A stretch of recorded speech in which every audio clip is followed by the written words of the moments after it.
So back in April, I had planned a vacation with two of my friends to go see what I thought was going to be a once-in-a-lifetime experience, and that was one of the last 4 space shuttle launches in Florida. We watched that launch from the NASA Causeway, which is about as close as you can expect to get if you're just a member of the public, but we had to pay about $110 for that privilege.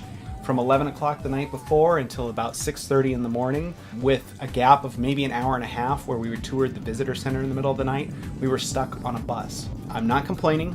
We saw a fantastic launch. I got some awesome pictures, and it's a memory that will live with me forever. And with 3 shuttle launches to go, I never thought I'd get to see another one.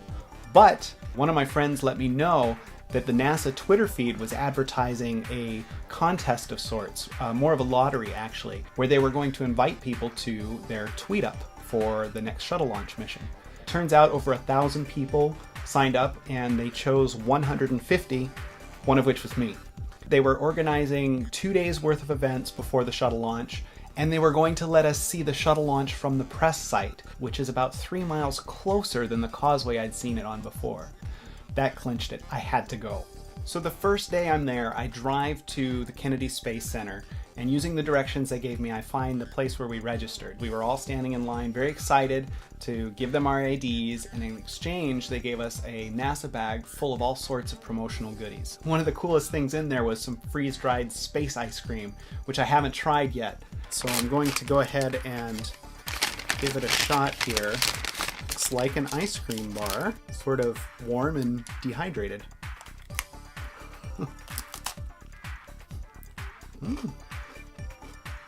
But actually really good. At the security checkpoints, we had to flash our incredibly cool NASA Tweetup press badges. Then we drove to the vehicle assembly building and hung a right, and right there was the press area. They had a tent set up for us right next to the countdown clock, and it had air conditioning inside. It was grass on the ground with tables set up everywhere, with power connections and Wi-Fi so that we could get on the internet and use our Twitter accounts. It was actually a very comfortable setup. They had a podium up front flanked by 2 screens showing whatever NASA TV was showing, and they paraded in a whole bunch of guest speakers for us the first morning. When the speakers were talking, I tried to give them my full attention. I took a few pictures, of course, and some video, but I noticed a lot of people were just buried in their laptop, tweeting and retweeting everything that was said. I'm sure NASA loved that because the whole point of inviting so many people is that we rebroadcast that to our own audiences and build up the enthusiasm that we feel for NASA. I posted maybe 20 tweets that day, and I was worried that I was boring the people that follow me. Some people must have posted literally hundreds. Looking around at the tweeps, as we called ourselves, I noticed a very diverse bunch of people. There were quite a few that knew a lot more than I did about NASA. There were some like me that were just kind of there, starstruck, and just taking it all in. That afternoon, after lunch, we got to go on a tour of some of the NASA facilities. First stop was the International Space Station Center. There was an introductory movie that was maybe 5 minutes long, and then we were let into a place where they had mock-ups of the different living modules and the science modules. I almost missed it because we didn't have a lot of time there, but if you cross this elevated bridge, you could look down into the real clean room. There wasn't a lot of activity going on, but it was kind of cool looking into the place where they actually build the modules for the space station. Next stop was the Saturn V Center, which was really, I thought, quite impressive. First, we were shown a movie that talked about the space race, kind of emotional when they touched on some of the losses and hurdles that were overcome to achieve the first moon landing. I was a launch controller here when from this very spot, man took off to fly to the moon. After that, we were ushered into the actual mission control room that has been restored and sort of turned into a museum. They had a presentation there that kind of made it feel like it did when they launched the Saturn V rocket, and they dimmed the lights. You can see the different control stations light up and the sequence of events on the wall. First stage, the oxygen tank has been pressurized, and the pressure is still building. After that, we had about an hour or so that we could wander about the Saturn V museum. They had the newly restored Saturn V rocket with all sorts of displays and dioramas around. I touched a rock that actually came from the moon. I went in to get a drink and found out that they were incredibly expensive and made a joke on Twitter that that must be how they're funding the space program. After the Saturn V Center, we had what was probably the most amazing experience for me for the day. We went out to the launch pad. We were within maybe 200 or 300 yards of the Space Shuttle Atlantis the day before it was set to launch. There were camera boxes all around us that people had set up, and we were there to watch what they call the rotating service structure retract. It's that huge apparatus that's leaning up against the space shuttle, and they pull it away, leaving the shuttle exposed on the launch pad by itself. It happens very slowly, so you don't really end up staring at it the whole time. But bit by bit and piece by piece, you see Atlantis revealed on the launch pad. It was very, very cool to be there for that. Before we left, we had our group Tweetup photo taken by the NASA photographer. I left that night probably around 6:30, and while I was in Orlando, I called a local radio station here in Juneau and gave a short little interview about my experiences down there, which is kind of neat. The next day I had a lot of people sending me tweets saying that they woke up to me on the radio.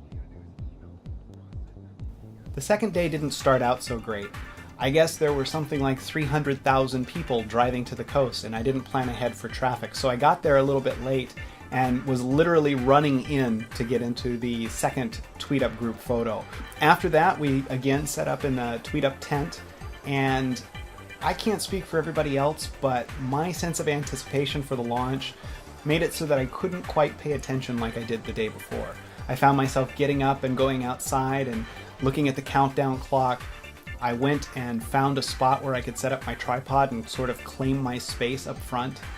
There was a moment where CNN came in and interviewed some people in the Tweetup. I myself was right behind Stephanie when she was giving a local TV station an interview. Today they are primarily here to watch the launch, but we have some guest speakers for them. We just got done with astronaut.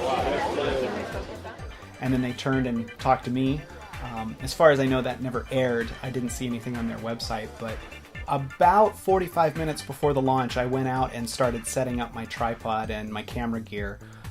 I had decided this time that I was going to go for video, since I had focused on getting photos on the last launch. But with 3 or 4 cameras with me, I couldn't really decide what to use, so I had a kind of creative solution. I brought a tripod plate, and with bungee cords and gaffer's tape, I put all 3 of my cameras on it and focused them all on the launch pad so that when I moved it, they would move together and hopefully keep pointing at the same thing. Our only rule in setting up our tripods was that if any of the official media asked us to move, we had to. Fortunately, where I picked apparently wasn't in the way, because the only media that came over to me just wanted to take pictures of my crazy camera setup. In the 45 minutes before the shuttle launch, we watched manatees frolicking in the water out in front of us. An alligator swam right underneath, right by my feet. The launch itself was spectacular. Being half again as close as I was on my first launch, I could definitely tell a difference in the sound. It was louder. I actually felt the rumble in my chest. It shook me.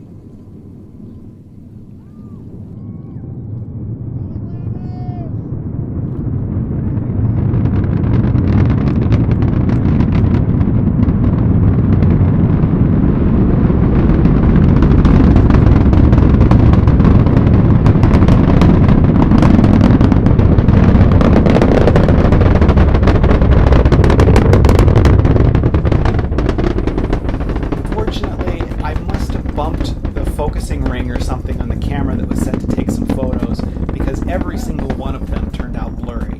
Do I regret that? Not a bit. The only disappointment was, from our vantage point, the column of smoke went straight up, and as the shuttle arced over the eastern horizon, it fell behind that column of smoke, and we weren't even given a chance to see the booster separation. After the launch, I was coming down off an emotional high and I had a long drive ahead of me, but it was interesting to think that there were hundreds or thousands of NASA employees all over the country that their work was just beginning. The space shuttle had to get into orbit and then dock with the space station, carry out their mission, and then return. I just kind of chilled out in the Tweetup tent and spent some time out on the grass by the countdown clock, reflecting on an amazing experience. It's funny to think that all of this came about because of Twitter, a service that so many people don't want to join because they think it's just people talking about what they had for lunch. But without Twitter, I never would have seen a shuttle launch from the NASA press site. And a big thanks to Stephanie at NASA who put this whole thing together. I mean, she gave me a second once-in-a-lifetime experience. And who knows, with 2 more shuttle launches, maybe there's a third once-in-a-lifetime experience waiting for me.